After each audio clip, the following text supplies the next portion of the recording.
fantastic passing game and put on the type of showing that they did, it's extremely disappointing. And I know before the game, talking with my brother, I said, hey, you know, I'm looking forward to us playing like we played in the Chicago game, but we both agreed that this is the kind of team that we cannot, on any given Sunday, or Monday for that matter, or Thursday, we do not know what team is going to show up, and that is the biggest disappointment of all. For a coach that talks about fundamentals, preaches fundamentals, he's going to have me on a rant about fundamentals again, especially because of this one fact. This is NFL football. This is not Pop Warner. Fundamentals are assumed. Good fundamentals, the best fundamentals in the business, are assumed from a professional football team.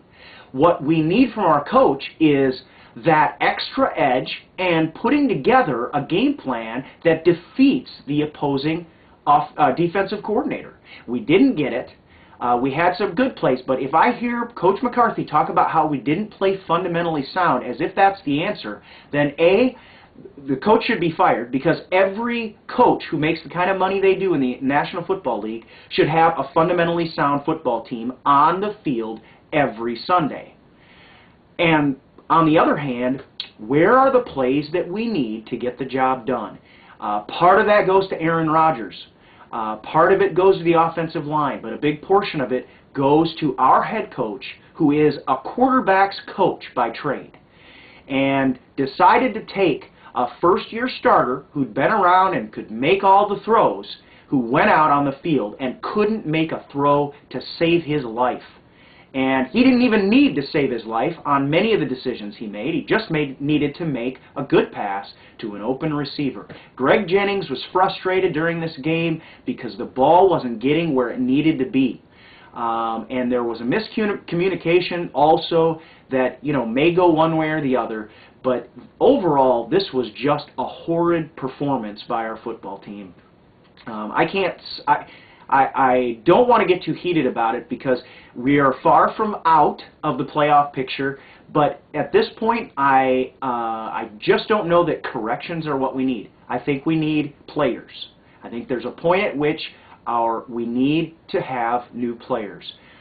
Ted Thompson, they showed him several times up in the booth, and I was seething, because this is Ted Thompson's team. So every failure and every poor choice is now on him as well. He's going to have to start taking responsibility with the accolades. And I have been in Ted Thompson's camp in terms of his ability to make good draft selections, especially in mid to late rounds, players that can play the game and play the game at a high level.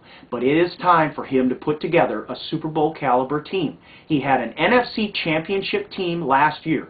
One player on that team has changed, Aaron Rodgers, and Corey Williams isn't here either. But Ted Thompson traded away Corey Williams and got rid of Brett Favre, and this is what we have. So it's time for the responsibility. The axe must fall. When there's blame to be had, this team is his team, and the coaching staff and the players have to get it done, and just flat did not get it done. They looked flat, they looked unenergetic, they looked jet-lagged, and they didn't look like they were ready to play football. And I think it has more to do than just the fact that we look now like we're not a very good dome team again, which is true, but that's no excuse, and it goes way deeper than that. This is a team that at this point in the season could have gone either way, could have played a good game and showed that they belonged in the playoffs, and at this point we may make the playoffs. Whether we make them or not, we do not belong there. We do not belong in the playoffs. We're not a playoffs team. We will make the playoffs possibly because we play in the worst division in football, basically.